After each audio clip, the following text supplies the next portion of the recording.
Being very entitled and controlling, narcissists have no difficulty stepping all over your personal boundaries. So that's why I put together an extensive video class called This Is Me. It has 25 videos, written documents, guided questions. I'm going to teach you how to have healthy boundaries. There's a link below, and I hope you'll find it to be quite therapeutic.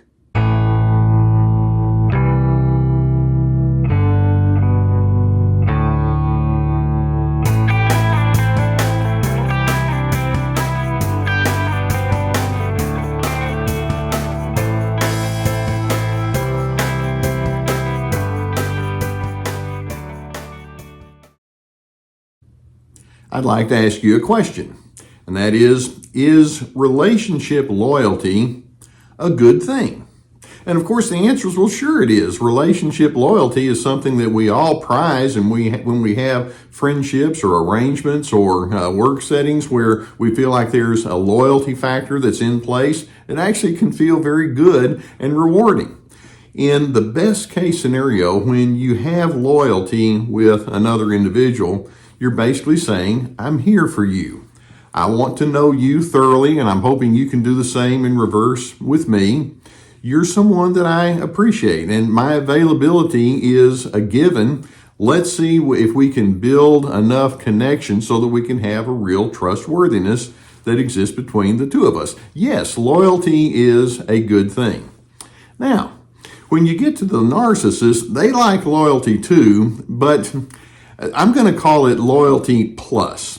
When they talk about having loyalty, basically they're talking about blind loyalty. When I say loyalty plus, the plus is they like to have the safety and, frankly, your good reputation that they can play off of. The plus to them is they want you to have not just appreciation for them, but they want your adoration. They want your admiration. They want you to give them primacy in whatever is going on. In other words, the narcissist thinks, I need to be in first place. There is no second place. They want your attachment to them. They want your deference to them. They want your enablement toward them. So that's what I mean when I say loyalty plus, or we can actually turn it backwards and we can say when narcissists think about loyalty, they think about loyalty minus. And that is minus accountability. I want you to be loyal to me, and I don't want to have accountability to you. Or loyalty minus equality. There's not exactly an equal to equal attitude that we have here, but surely you'll appreciate that. Or they want your loyalty minus your resolve when that resolve, at least to the narcissist, becomes problematic.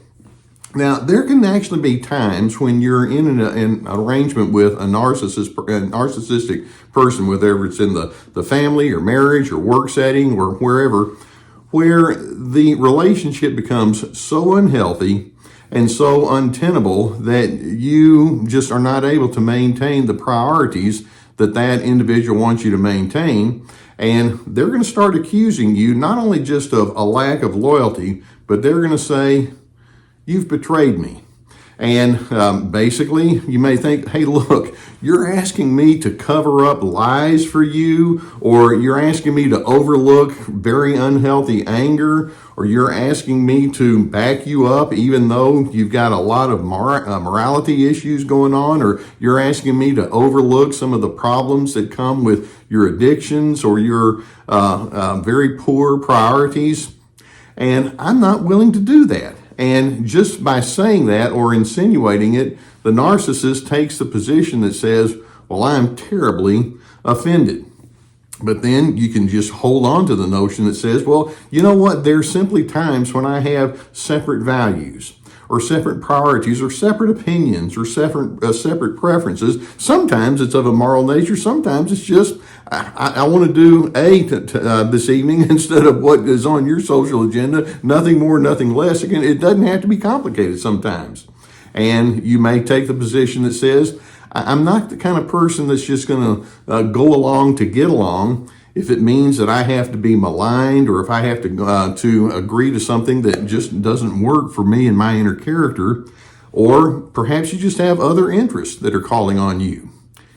When that moment arises, or when you establish yourself as being different and you're not going to go along with their requirement for blind loyalty, you are going to hear that again. I'm going to mention that phrase, "You have betrayed me." You have to get back in line. Now, when a narcissist accuses you of betrayal, there is so much that is really going on behind the scenes that they're wanting to convey. Basically, the narcissist is saying, first and foremost, and this is so essential for you to understand this, I need you to betray yourself. I don't want you to make your own self a priority. I don't want your values to be a priority. Just filter it all through me.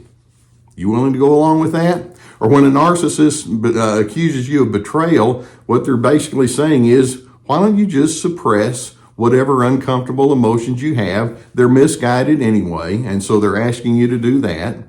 They're also insinuating you need to overlook anything that I think, say, or do that seems shady, at least to you. And in the process, let's not use that word evil. Don't call evil evil, or don't call wrong wrong. It's all just a misunderstanding. I can explain everything. And when they accuse you of being a betrayer, what they're in essence saying is you need to read the script and you need to follow the agenda. Oh, by the way, I'm the one that wrote the script and the agenda. Just stay on track, will you? When they accuse you of betrayal, they're basically saying, I need you to commit to my false portrayals of who I am. And then along the way, if you need to portray yourself falsely, if that's necessary, just do it.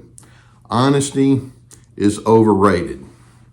Now, I know that there are times when you've been with a narcissist over a long period of time, and you get to that point of saying, I can't go along with this person. I'm not going to do it.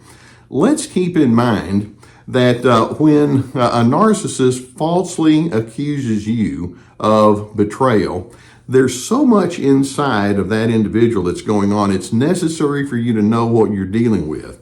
In the narcissist's mind, that person genuinely believes, I'm superior.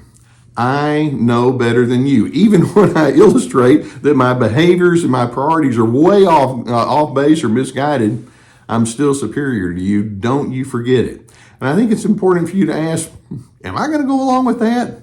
Or in addition, in the narcissist's mind, they honestly believe that relationships, at least your relationship with them, are held together by obligation. By the way, you're to be obliged to the narcissist, but it doesn't go in the other direction. It's a one-way street. Duty and obligation are what holds a relationship together, which is why, by the way, they don't mind at all speaking shame messages to you, even though they may have a whole lot of shame that they need to come to terms with. They'll just throw it in your directions. Also, we're going to remember that in the narcissist's mind, your boundaries are stupid. And basically, in their mind, when you live according to what you believe is wisest and best, which is where the beginning point of boundaries is, it just means that you're selfish, or it means that you're ill-informed. You need to knock it off. To the narcissist, what others might see as improper, they see as plausible. I have an explanation for everything. Just go along with my explanation and don't ask questions. So let's reiterate. Yes, loyalty is a good thing, but in the narcissist's mind, when you think that they need to be held accountable, you are so misguided. And if you differ from them, then what you're going to get is invalidation, invalidation, invalidation. That's the name of their game. So I know that there are times when the narcissist insists on that blind loyalty, which is not really loyalty at all. It's enablement, it's acquiescence. Let's remember, this is an individual that sadly doesn't really have much of a moral compass. It's just whatever that compass needs to be in the moment. Also remember that to that individual, power and dominance is their driving force as opposed to, love or kindness or decency. They don't get that. To them, character is whatever the narcissist thinks it should be. And that's even assuming they even think about character at all. It's like, well, I've got good character, just shut up. And that's how they think. The narcissist has no future thinking. When you call them out and say, this is something I don't care for, or I have a different way I want to go, rather than them thinking, well, I guess I do need to think, where's all this leading down the road? It's like, look, all I care about is what's going on right now, and right now I want you to acquiesce to me. No future thinking, whereas you need to be a big picture kind of thinker. Now, it could be that when the narcissist accuses you of betrayal, and then you realize we're getting to a crossroads here in our relationship, that person's going to reject you, the narcissist is, and then you have to ask, well, do I fear their rejection? Now, sure enough, there can be some ripple effect. If you and the narcissist part ways, there can be some other relationships that may take a hit because of that. But I think you're going to need to remind yourself when we're talking about feeling betrayed and standing firm in your convictions, there's one issue that you just simply can't ignore, and that is your integrity. When a narcissist accuses you of betrayal, basically they're saying you need to have the same level of integrity as me. I don't think that's going to take you too far. Let's keep in mind that every time a narcissist accuses you of being a betrayer, it's kind of a backhanded compliment. What they're saying is, you don't think like me. And my response is, well, I'm glad you noticed that. And in addition, my response is going to be, at least inwardly, you may call it betrayal. I call it courage. Now, I hope that videos such as this can give you just a little bit more to think about as you engage with the narcissistic individuals. If you've not already hit that subscribe button, I would encourage you to do so. You know that I have many videos out there, and as you watch them on a cumulative basis, I hope it gives you a real good education about who you are and what you're dealing with. So hit that subscribe button. Sometimes you have a need for therapy, and I know that as you're trying to sift through all of this, it could be helpful if you had somebody that could objectively help you sift it out. I've been sponsored for years by the people at BetterHelp.com. There's a whole team of licensed professional therapists. They're online. It's very available, very accessible. It's proven to be effective. And so if that's something that you would be able to benefit from, I would strongly encourage you to go through that. We have a link below that will take you to their website, and you click it, a few things to fill out, and I'm hoping you can get the help that you would deserve. Likewise, I have therapeutic courses, and these are very extensive. Each course is like signing up for a class online. Each course has 25 or more videos. Each video has written documents with guided questions. We have Ready, Set, Connect about making good connections with others.